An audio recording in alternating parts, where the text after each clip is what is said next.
whenever you're ready. All right. So, have you had to deal with any youth violence in either your childhood or as a teacher? Have you had to help people with youth violence? And if you're comfortable, can you share what that experience was? Violence, yeah. Like I was telling y'all, I knuckled up first time like 6th grade because this kid was making fun of this other boy because he was from a different culture. A couple times fighting in high school. But as a teacher, like I've dealt with it more, like physical abuse, mental abuse, you know.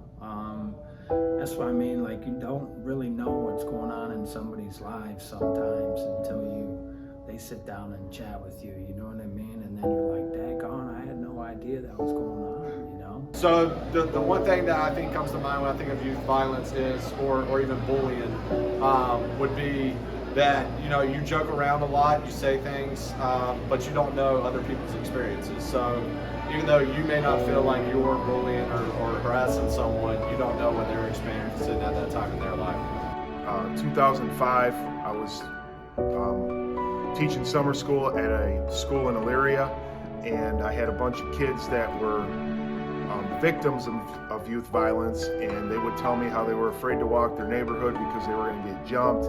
They were afraid to leave their house also because of what could possibly happen to them. In high school, my one friend had offended someone, and it was arbitrary at best.